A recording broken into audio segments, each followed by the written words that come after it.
कितना फोटो इस बात को जानते हैं कि जब ये मुसलमान तकरीबन 100 साल से इस मुल्क के अंदर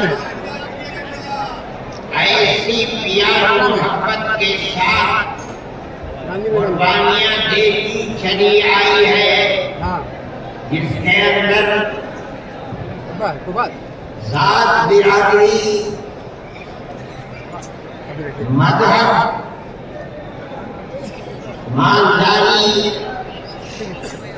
और फख्र हर चीज से ऊपर उठकर जमीयत उलमा ने हमेशा मुल्क की आजादी के लिए मुल्क में अमन और अमान को पैदा करने के लिए मुल्क के हर फर्द के साथ प्यार मोहब्बत और एहतराम का मामला किया है। कभी भी मुल्क के अंदर बसने वालों के दरमियान में नफरत, दूरी, एक दूसरे के गरीबान पर हाथ लगाना, बुरा भला कहना, जमीयत उलमा के वरस और अकाबिर का ये तरीका नहीं रहा है। इसी तरीके पर हमने कुर्बानियां देकर हमारे बुजुर्गों ने मुल्क को आजाद कराया। मुल्क को आजाद कराने के बाद मुल्क का दस्तूर बनाया गया। कोई ये समझता है कि मुल्क का दस्तूर बगैर मुसलमानों को साथ लिए हुए सिर्फ हिंदुओं ने दस्तूर बनाया है तो वो बिस्मिल्लाह के गुम्बद में रहता है, उसे दुनिया का कुछ पता नहीं है। क्योंकि इस मुल्क की आजादी में हमारा किरदार 145 साल का किरदार है। इसी का किरदार इतने लंबे जमाने में नहीं है कि वो मरते मारते फांसी के फंदों के ऊपर लटकते करवाते हुए 145 साल तक इस मुल्क के अंदर हमने काम किया। 1803 से लेकर 1947 अगर कोई माई का लाल है ऊँट भी आए तो आकर के कहे कि उसका किरदार 145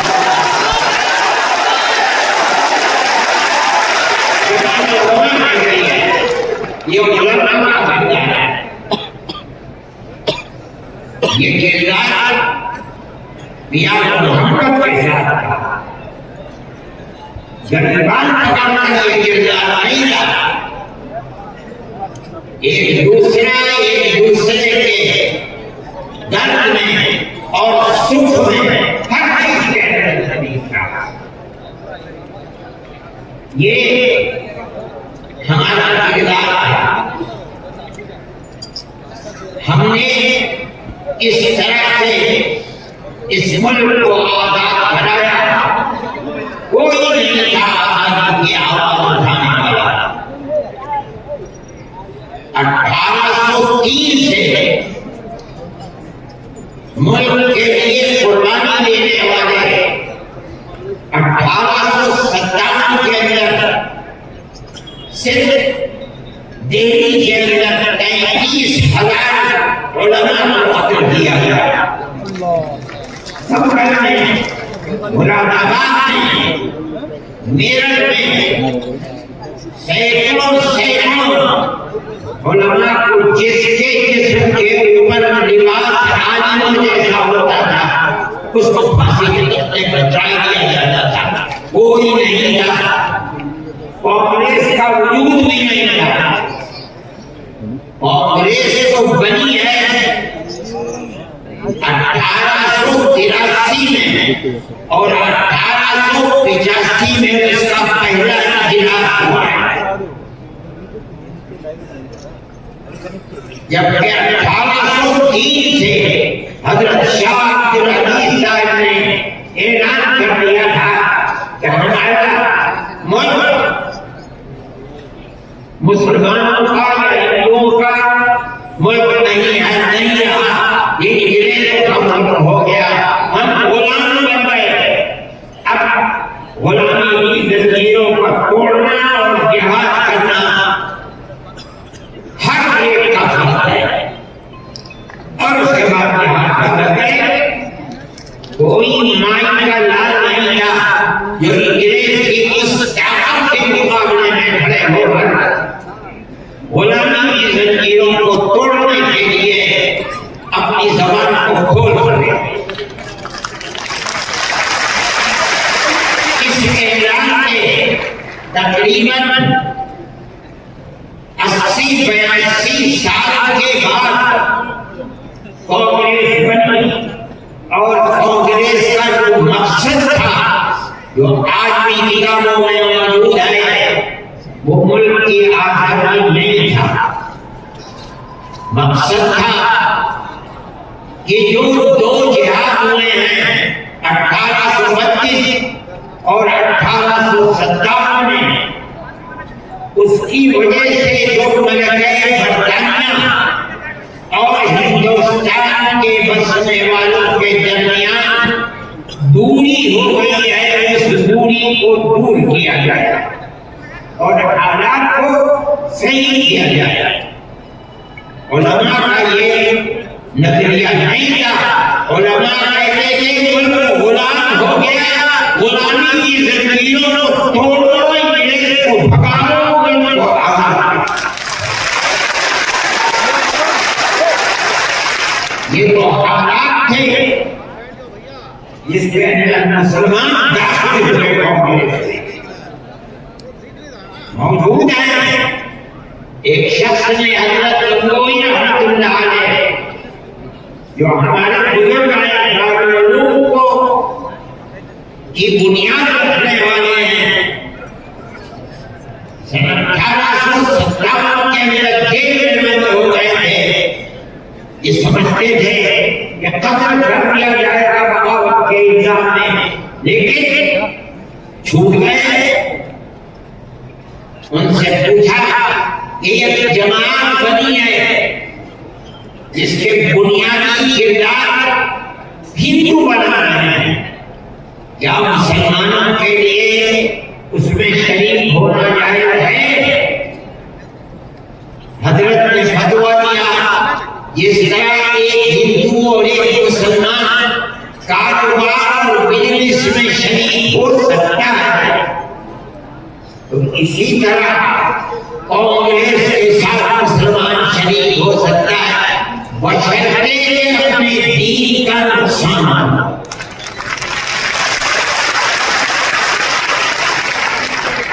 इसका मतलब नहीं समझे लोग, मतलब ये है कि हमारा तहरीक है कि मुसलमान और हिंदू जब तक साथ नहीं होगा, मुल्क आजाद नहीं होगा। तुम उसके अंदर घुसो और इतनी ताकत पैदा करो अपनी घुसकर कि कांग्रेस को मजबूर कर दो कि वो अपना नुक्ता नजर बदलकर मुल्क की आजादी के लिए जिद्दोजहद करे। कांग्रेस ने अपना नुक्ता नजर बदला, मुल्क की आजादी को अपना नुक्ता नजर बनाया और फिर इसके बाद हिंदू और मुसलमानों ने शरीक होकर एक दूसरे के साथ चलकर मुल्क की आजादी के लिए आवाज उठाई, कुर्बानियां दी हैं और उन्हीं कुर्बानियों के नतीजे के अंदर मुल्क आजाद हुआ। मेरे भाई, इस बात को समझिए, जैसे जैसे मुल्क की आजादी करीब होती जाती थी, जब ये उलमा बार-बार कांग्रेस से कहती थी हमने तुम्हारा साथ दिया है, आज हम तुम्हारे साथ खड़े हैं, हमें ये बताओ कि मुल्क की आजादी के बाद मुल्क का दस्तूर क्या रहेगा? क्या सेकुलर दस्तूर होगा या मजहबी हुकूमत होगी? अगर सेकुलर दस्तूर होता है हम तुम्हारे साथ हैं, और अगर सेकुलर दस्तूर नहीं होता तो मुल्क की आजादी में हम तुम्हारे साथ नहीं हैं। बार-बार हमारे पास कांग्रेस वर्किंग कमेटी की तजावीज़ मौजूद है। कांग्रेस बार-बार कहती है कि मुल्क आजाद होगा तो मुल्क का दस्तूर सेकुलर दस्तूर होगा, हर अक़लियत को अपने मज़हब के ऊपर आजादी से चलने का इख्तियार होगा। चुनांचे ये बात हो गया। अब मुल्क की आजादी के बाद एक तबका उठा जिसने ये कहा कि खीर मिल गई है, अब इसे खाने का वक्त आ गया है। उन्होंने कहा कि मुल्क की दस्तूर हिंदू दस्तूर बनेगा, सेकुलर दस्तूर नहीं बनेगा। जब ये उलमाई के लोग थे, मौलाना कलाम आजाद थे, जमीयत उलमा की वर्किंग कमेटी के मेंबर थे, मौलाना मदनी थे, मुफ्ती आजम मुफ्ती किफायतुल्लाह थे, मौलाना इब्राहिम जौहरी थे और उनके पीछे लाखों आदमी थे। उन्होंने कहा जो हमसे वादे किए हैं वादों को पूरा करो। अगर मुल्क की तकसीम हुई है और मुसलमानों को एक हिस्सा दे दिया, तुमने दिया है, मुल्क की तकसीम कर तुमने दिए, हमने पीछे खाना है, हमारे घर के हिंदुओं का हाथ है, मगर हमने मुल्क की तकसीम हमसे जो वादा जो दस्तूर के अंदर दफात है, क्या हर अक़लियत को अपने मज़हब पर चलने का हक है। ये दफात जब ये उलमा के लिए होता है, वरना लोग वरना मदनी की हुई दफात है, मुफ्ती किफायतुल्लाह की हुई दफात है, जिन दफात की बुनियाद पर हर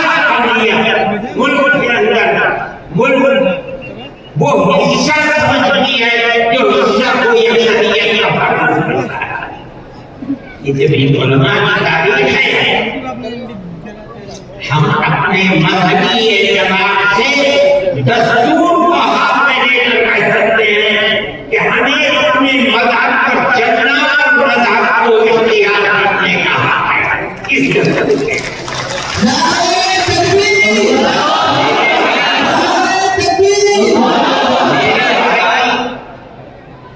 मुझे मेरे पास वास्तव नहीं है, मैंने और लोगों ने जब मुझे फुर्सत मिलती है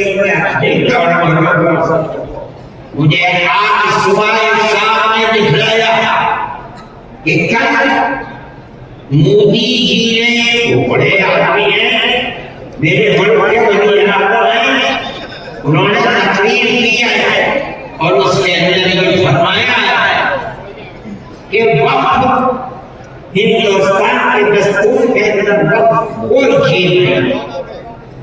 मुझे हैरत हुई कि एक मुल्क का वज़ीर आज़म और हिंदुस्तान का ऐसा वज़ीर आज़म लेकर गया। मैं कहता हूं कि वक्त कुरान का फैसला है, अल्लाह के नबी हज़रत मोहम्मद का फैसला है।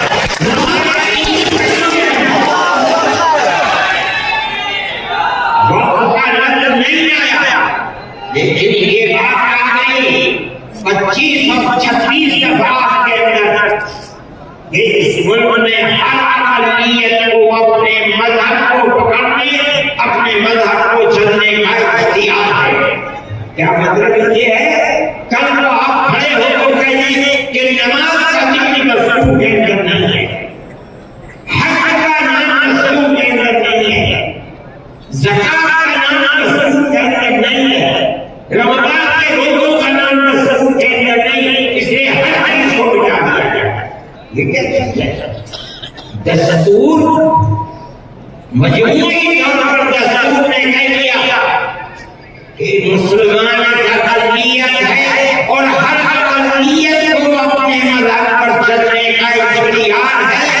मजहब की हर चीज एक दफे के अंदर आती है। वक़्त का मसला, इस्लाम के अंदर जो चीज इस्लाम की है मजहब, वो चीज है जो कुरान के अंदर है। एक दूसरी वो चीज है जिसको हमारे आका हज़रत मोहम्मद सल्लल्लाहु अलैहि वसल्लम ने फरमाया। यही तो इस्लाम की बुनियादें हैं। समझो, कुरान की आयत है, चौथे सिपारे की पहली आयत, लन तनालुल बिर्रा हत्ता तुनफिकू मिम्मा तुहिब्बून। लन तनालुल बिर्रा, हालांकि तुम जन्नत को नहीं पा सकते। बिर की तफसीर मुफस्सिरीन जन्नत से करते हैं। ऐ मुसलमानों, कान खोलकर सुन लो, हालांकि तुम जन्नत को नहीं पा सकते। यहाँ आकर के तुम अपने मुसलमान को अल्लाह के रिज़ा के लिए खर्च करो जो तुम्हारे पास है। जिस माल से तुम्हें मोहब्बत है, उस माल को तुम अल्लाह की रिज़ा के लिए खर्च करो। इस्लाम में समझ है। जब ये आयत उतरी, अल्लाह के नबी ने बयान फरमाई, तो नसई की हदीस है अबू तलहा अंसारी रज़ियल्लाहु ताला जो एक दौलतमंद आदमी थे, वो अल्लाह के नबी के पास आए और आपने कहा कि या रसूल अल्लाह, अल्लाह से हमारे माल के बारे में फरमाता है कि अगर तुम जन्नत के काबिल हो तो जो माल सबसे अच्छा है तुम उसको अल्लाह की राह में खर्च करना।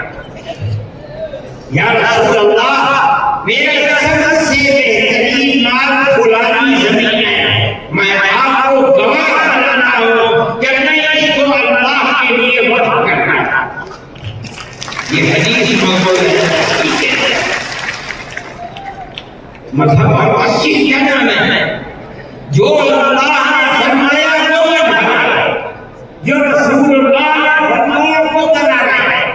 ये हैरत है कि मोदी जी हमारे में फैसला करते हैं कि वक्त के अंदर वक्त का जिक्र दस्तूर के अंदर, अरे बाबा दस्तूर के अंदर मज़हब इस्लाम को हर अक़लियत को अपना मज़हब आज़ादी के साथ, ये हमारा मज़हब है, वो हमारा मज़हब है, अल्लाह का धर्म है, रसूलुल्लाह।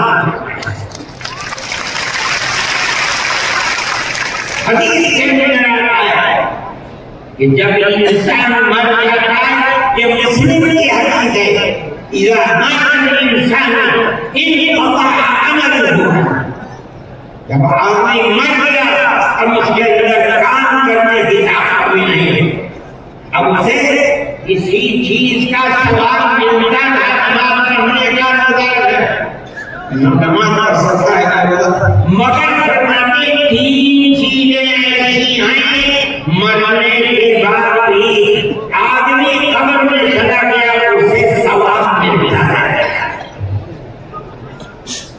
क्या है उसके अंदर पहली चीज है सदक़ातुन जारियह, करते जाना कि जो उसका सवाब बराबर जारी रहे। मिसाल के तौर पर कोई कुआं खुदवा लिया, ये अल्लाह के लिए वक्फ है, 100 साल 200 साल 1000 साल, अगर उस कुएं से पियासा पानी पिएगा उस आदमी को पहुंचेगा तो मर गया, 100 साल पहले उसने बनवाया। इसीलिए मुस्लिम की रिवायत है और उसके शारह इमाम नववी फरमाते हैं मुराद इससे बात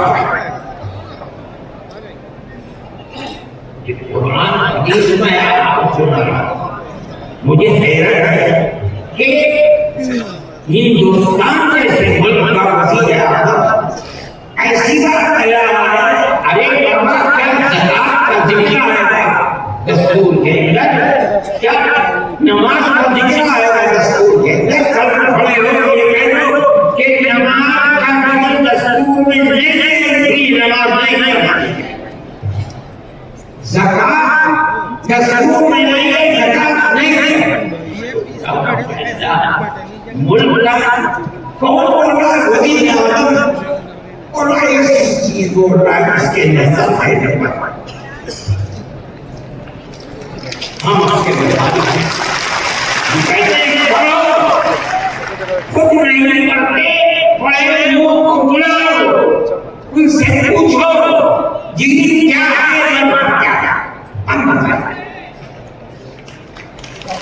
हमारा मतलब है हम हमेशा से रूप में रहते आए हैं। अगर हिंदू की जात बेहतर है, जाओ कश्मीर में मुसलमान हिंदू रहता है, अगर हिंदू त्यागी है मुसलमान भी त्यागी है, अगर हिंदू राजपूत है मुसलमान भी राजपूत है। हम कहाँ आए हैं? हम तो इसी मुल्क के रहने वाले हैं। जिसको हिंदू कोई मजहब पसंद है वो हिंदू मजहब के ऊपर है, जिसे ईसाई मजहब पसंद है वो ईसाई बन गया, जिसे सिख मजहब पसंद है वो सिख बन गया, जिसे इस्लाम मजहब पसंद है वो मुसलमान बन गया। लेकिन इस तरह के घर के अंदर 5 बेटे हैं, एक छिगना है, एक लंगड़ा है, एक काला है, एक गोरा है, ये इख्तिलाफ बाप और माँ के अंदर इख्तिलाफ को पैदा नहीं करता। इसी तरह हमारा मजहब है कि आदमी किसी भी मजहब को इख्तियार कर ले, लेकिन हिंदुस्तानी होने में मुल्की एतबार से कोई इसको मानते हैं और यही एक हकीकत है। लेकिन बुरा हो इस नफरत की सियासत एक ऐसी बात कह रहे हैं जिसके न सब है न पैर है, ऐसा मालूम होता है जैसे हर नजर की एक जुदी चीज को दस्तूर में हिंदुस्तान के अगर लाया जाएगा तो वो दस्तूर होगा, नहीं लाया जाएगा दस्तूर नहीं।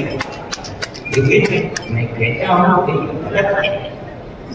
मोदी जी को ऐसी कच्ची बात न कहनी चाहिए, लेकिन दुनिया में हर बात को कहनी चाहिए।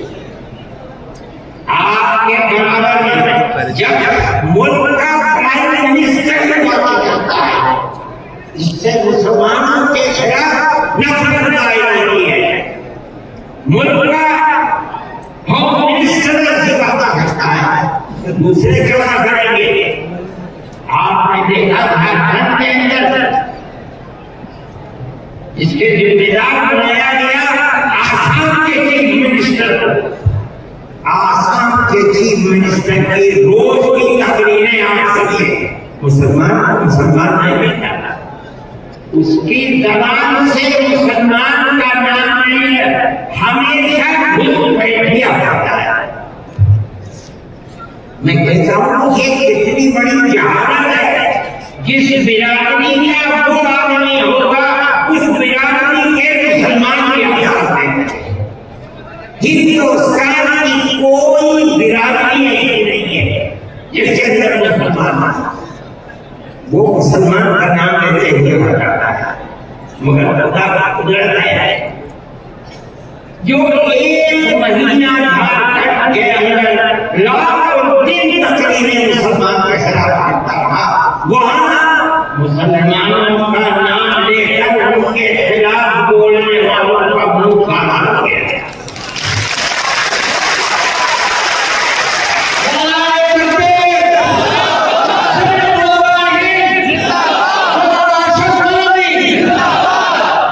इसका मतलब क्या है? इसका मतलब समझो, सिर्फ यही मतलब नहीं है कि वो तस्वीरें की और तस्वीरें करके चले गए। इसका मतलब ये है कि वो रात और दिन मुसलमानों के खिलाफ जहर बोल रहे थे। झारखंड के सिर्फ हिंदू नहीं, हिंदू और मुसलमानों ने मिलकर इस शैली और इस सियासत को फूंक दिया। इलेक्शन के अंदर बीजेपी की नाकामी वो सिर्फ मुसलमान के विषय में नहीं की जाएगी, मुसलमान की तादाद कितनी है झारखंड के अंदर। इसका मतलब ये है कि नफरत की सियासत को झारखंड के हिंदू और मुसलमान ने फूंक दिया। उसके ऊपर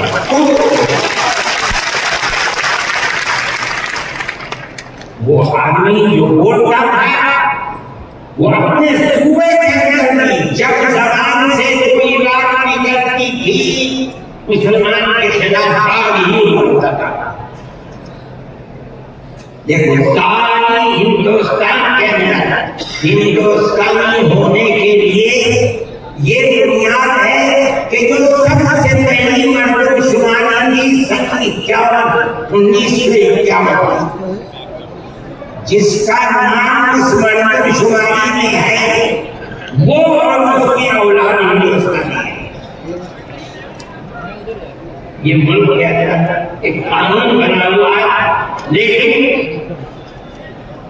कांग्रेस, बीजेपी और जो इलाकाई पार्टियां आसान की हैं, सबने मिलकर जब मशरक़ी पाकिस्तान को मगरबी पाकिस्तान से अलग किया गया और हिंदुस्तान की ताकत ने किया, इंदिरा गांधी के दबाव किया गया, बहुत से लोग हिंदुस्तान को बड़ी होने लगी, भाग गए पाकिस्तान के लोग भाग गए।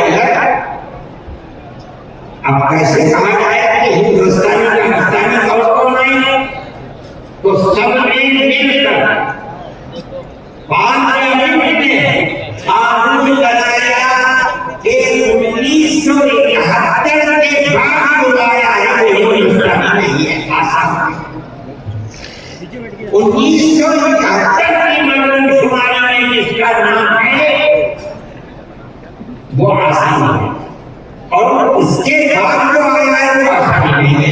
ये कानून बना दिया, कानून बन गया। अब ये हालत से नीचे चीफ मिनिस्टर साहब के नहीं थे, उन्होंने कहा कि नहीं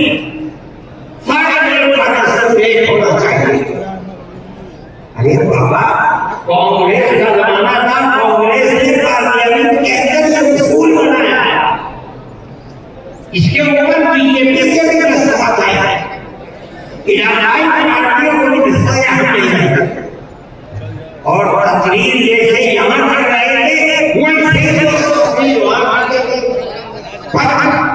इकहत्तर नहीं क्या इकहत्तर नहीं क्या अगर इक्यावन को बना दिया गया तो कम से कम 80-90 लाख मुसलमान हो जाएंगे। वो एक चाहते थे कि मुसलमान को बर्बाद कर रहा है, वो जमात की हम सुप्रीम कोर्ट हमने कहा कि जब उस जमाने की हुकूमतें कि कैसे हो सकता, ये अल्लाह का एहसान और करम है कि सुप्रीम कोर्ट ने जो फैसला किया जो हक फैसला और उसने कह दिया कि नहीं आसाम के लिए सभी का धन ही रहेगा, तमाम पार्टियों ने उसको कबूल किया। अब जमाना खराब हो गया, दिल दुखने लगा, वो आजादी के अंदर मुसलमानों के खिलाफ आग से वो झारखंड में लाकर कर अल्लाह ने ज्ञान में खड़ा। मेरे भाई जब ये उलमा का एक काम है, हमने इससे पहले एक और मुकदमा आसान के सिलसिले में रखा। जब लड़की अपने शौहर के साथ किसी दूसरे शहर में पहुंची, ये लड़की कहाँ से आई? जो वहां का प्रधान था वो सर्टिफिकेट देता था कि ये लड़की फलानी है, आप इसका फलानी है, लड़की यहाँ रहती है। इसी सर्टिफिकेट की बुनियाद पर उसे आसानी कहा जाता था। इस तरह की लड़कियां हिंदुओं में 24 लाख और मुसलमानों के अंदर 27 लाख थी। वहां की अपनी स्थापना कहती थी कि ये प्रधान का सर्टिफिकेट कोई मानना नहीं चाहता।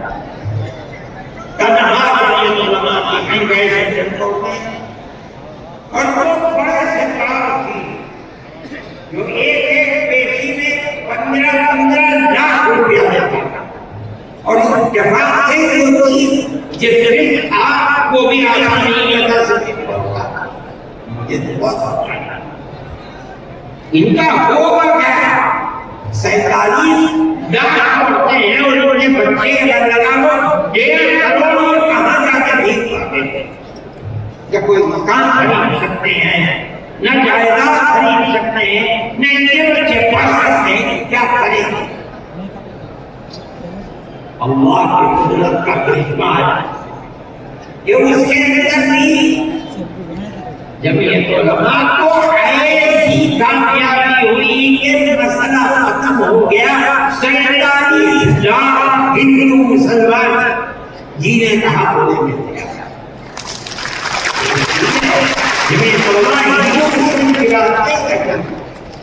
हमें इससे कोई मतलब नहीं।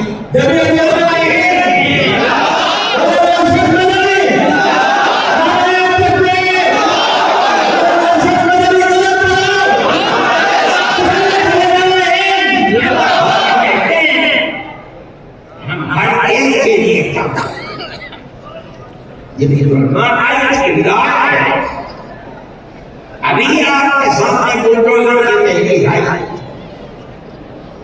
हमने ये देखा कि चीज दिन ब दिन बढ़ती जा रही है और इस आग के अंदर नहीं कहा जा सकता कि 100% मुसलमान हैं, लेकिन 95% मुसलमानों के घर गिरा जा रहा है। सारे हिंदुस्तान में जब ये उलमा सुप्रीम कोर्ट में गए और हमने जाकर के ये बात कही, तहरीक चलती रही, हमने ये बात कही कैसे हो सकता है जिस घर को माँ बाप ने बनाया उस घर के अंदर एक लड़के ने कोई काम ऐसा कर दिया कि जो काम गवर्नमेंट के खिलाफ है, आपकी सियासत के खिलाफ है, जलाकर गिरा वो माँ बाप कहाँ जाएंगे? इसकी बीवी बच्चे कहाँ जाएंगे? इसकी बहन भाई कहाँ जाएंगी? इसकी औलाद कहाँ जाएगी? आप इसको पूरा कर दे, ये डालिए, ये अपनी जिंदगी को साफ दिखलाने के लिए भगवान होगा। आप इसके फर्क कैसे गिरा सकते हैं? मगर ये बात किसी की तरफ में नहीं, हम अल्लाह का शुक्र अदा करते हैं कि हमारी इस आवाज को अल्लाह ने कबूल फरमाया और इस तरह कबूल फरमाया कि आप कौन नहीं बना रहे हैं, कौन कैसे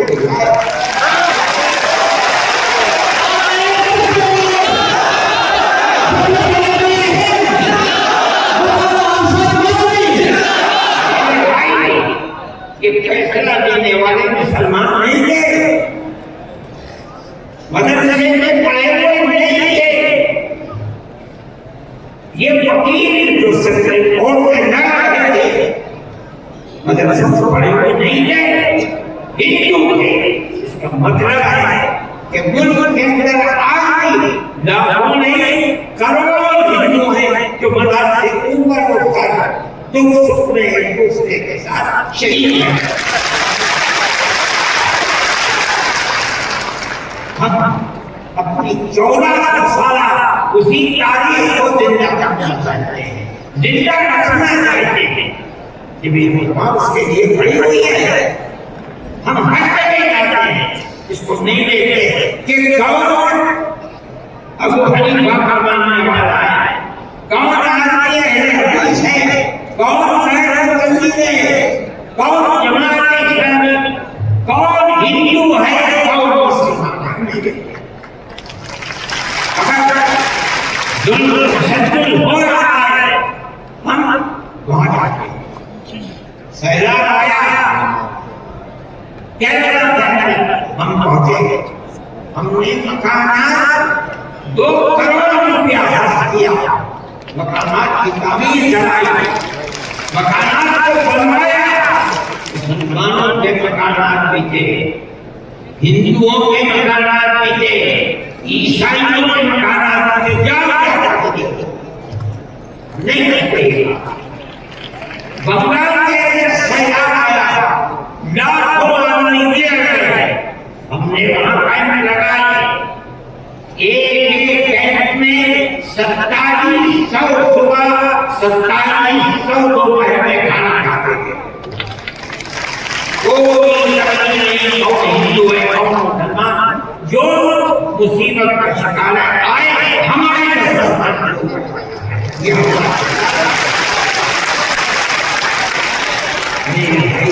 इन तमाम चीजों को समझना चाहिए। ये मुझे आप हैरत होगी, वज़ीर आज़म का खिताब सुनकर मुझे हैरत हुई।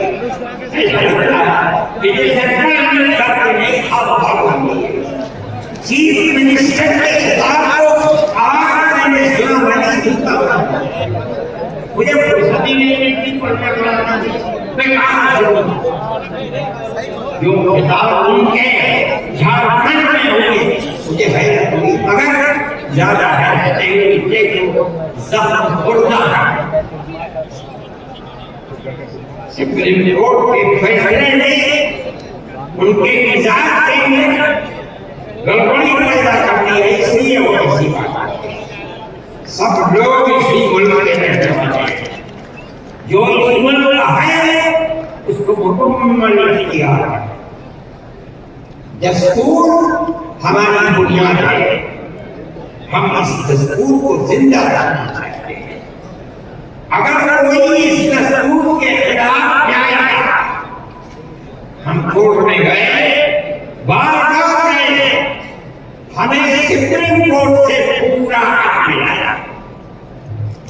हम अल्लाह का शुक्र अदा करते हैं, हमें हक देने वाले मुसलमान नहीं हैं।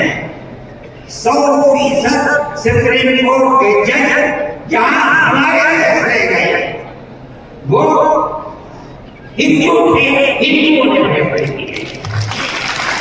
इसका मतलब है कि हमारे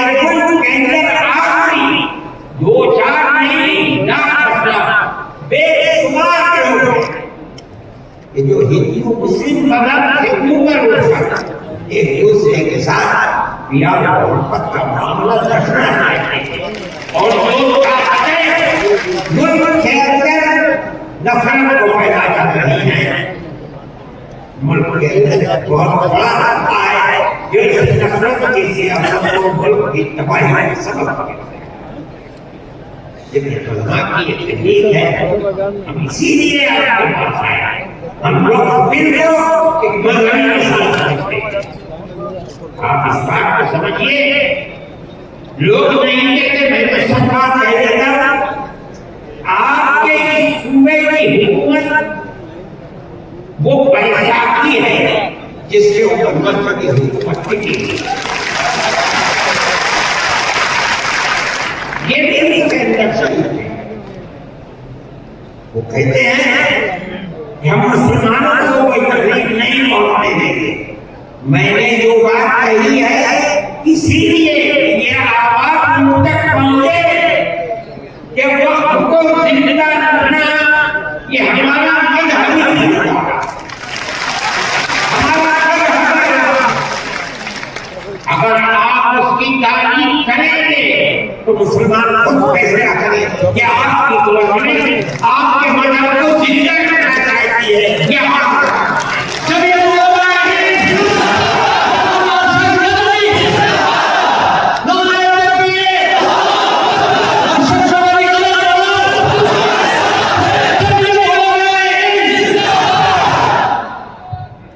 मेरे भाई तीसरा मसला मदरसा का मसला है।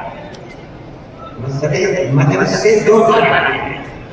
एक वो मदरसे हैं जो गवर्नमेंट से इमदाद देते हैं, एक वो मदरसे हैं जो गवर्नमेंट से एक पैसा भी नहीं देते। हम पहले से कहते थे, लोगों को बुलाते थे कि पैसा मत दो। ये हो नहीं सकता है जो गवर्नमेंट दे और तुमसे ले, ये नहीं हो सकता। आज से तकरीबन 15-20 साल पहले दिल्ली के अंदर एक मीटिंग बुलाई। बिहार के लोग तो इस वक्त गवर्नमेंट में ये भी थे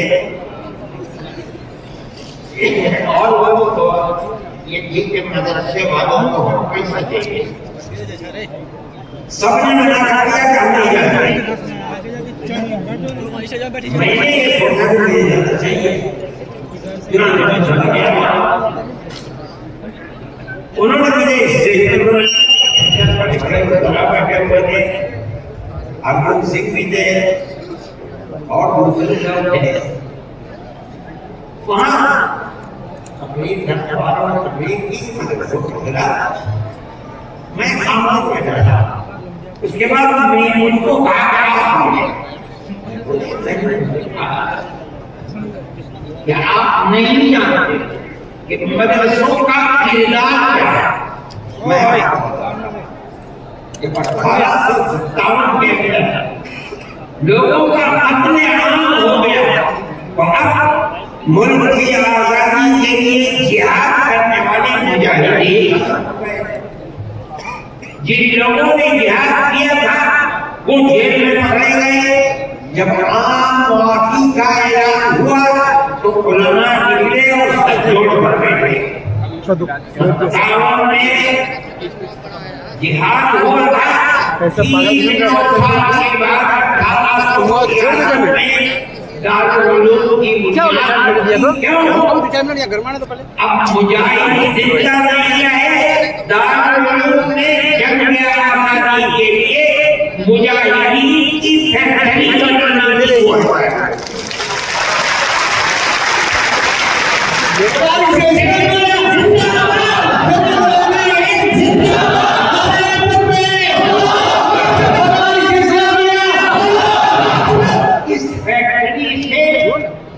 बड़े हजारों मदरसे बन गए। जहां दुनिया में जाइए, न्यूयॉर्क में चले जाइए, वॉशिंगटन में चले जाइए, लंदन में चले जाइए, साउथ अफ्रीका में चले जाइए और एशिया के अंदर तो बिल्कुल यहीं के फारिग हैं या यहाँ के फारिग होने वाले के शागिर्द जिन्होंने मुझसे तो 4 घंटे तक प्रोग्राम से अपना बोल देंगे मुल्क की आज़ादी ज़माना है मुल्क के जिन्होंने 4 साल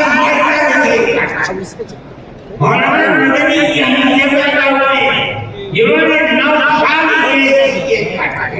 और कितनों का नाम ये जब तक हमको जिंदगी है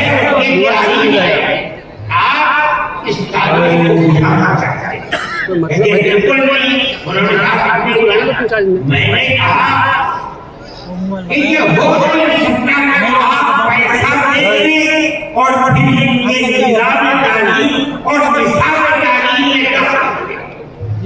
आवाज आई हम वादा करते हैं कि नहीं मैंने कहा अच्छा मैं आपको बताना देता हूँ मुझे ये बताइए कि अभी इलेक्शन में 3 साल बाकी है क्या आप ये जमाना में सोचते हैं कि 3 साल के बाद कोई इलेक्शन होगा उसे इलेक्शन के नतीजे में कामयाब होकर आप ही इक़्तिदार की कुर्सी पर बैठेंगे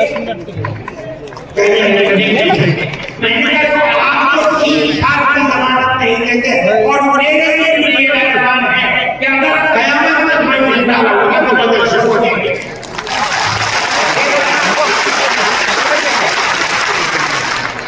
मेरी आपसे आपको स्कूल बनाना है आप मुझे देखिए आपका 50 स्कूल होगा लेकिन आप ये जानते हैं कि मदरसे को खत्म करके इसके अंदर स्कूल का निशान बन जाए या ये मदरसे आपसे पैसा लेके चले ये मेरे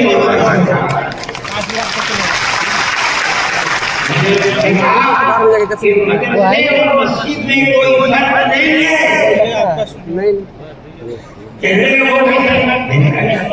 कि अगर मस्जिद में नमाज पढ़ाई जाती पढ़ी जाती मदरसे में नमाज सिखाई जाती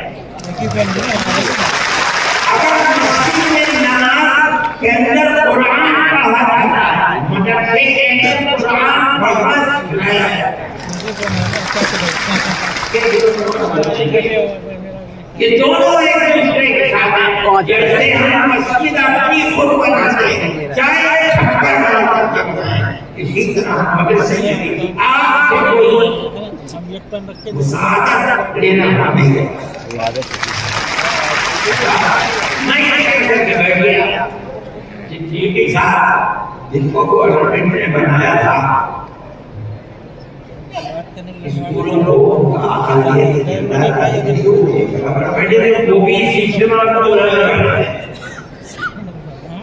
उसके बाद पड़े हुए मेरे बाद उन्होंने पहले एक मुझे बड़ा अफसोस है कि आपने अरशद के बाद नहीं बुलाया कुछ वक्त के बाद बुलाते जैसे उन्होंने कहा मैंने उस पर यह कहा मेरे अंदर ये ताकत है आप जो फरमाएंगे मैं उसे कबूल करूंगा मैं कोई उसकी तरदीद नहीं करता ये आप फरमाइए जैसे उन्होंने कहा कि मदरसों का किरदार कमजोर है वो तो कदम है सुबह बड़े उधार जब आप लगने लगी तो मैंने सिद्दीकी साहब का मैं देखा सिद्दीकी साहब मुझे बड़े बड़े खुदा के लिए बैठ जाओ ये वजह हमारे सामने नहीं है तो मैंने लोगों को क्या एक बात है आपके मर्जी के मुताबिक है आप बोल दीजिए नंबर वाले के मुताबिक है आप बोलने के लिए इस इजलास के अंदर क्या ये हो गया ना उसके बाद क्या कांग्रेस गवर्नमेंट की जो बिल्कुल आखिरी शख्सियत है उन्होंने कहा सुनिए क्या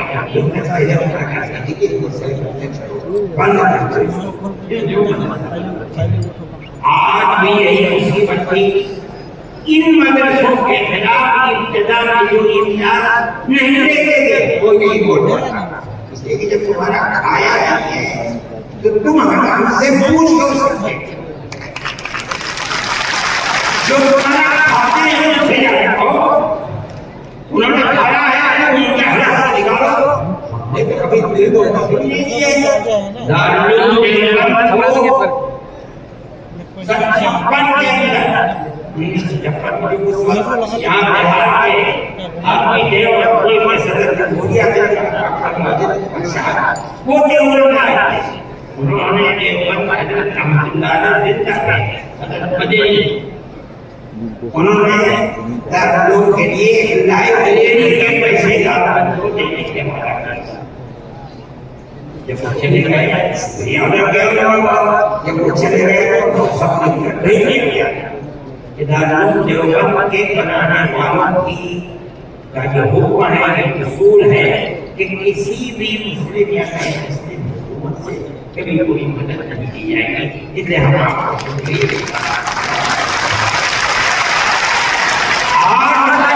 हुकूमतों पर हुकूमतें बदल रही हैं, अंग्रेज गवर्नमेंट, फिर उसके बाद हिंदुस्तान, मगर उसके अंदर लेकिन उसके बाद जिन्होंने लिया था गवर्नमेंट, फिर उसके बाद इन मदरसों के अंदर भी हाथ डालना शुरू कर दिया। जब ये सिलसिले के अंदर हो गई, अगर इन मदारिस के सिलसिले में कोई फैसला नहीं आया, लेकिन हम ये समझते हैं कि कानूनी और दस्तूरी एतबार से जो गवर्नमेंट से कोई चीज नहीं लेते, पहले किया जाता था छुट्टियों के अंदर गवर्नमेंट से वो कानून था जो टिकट तलबा लेके घर जाते थे, शिक्षक उसमें पैसा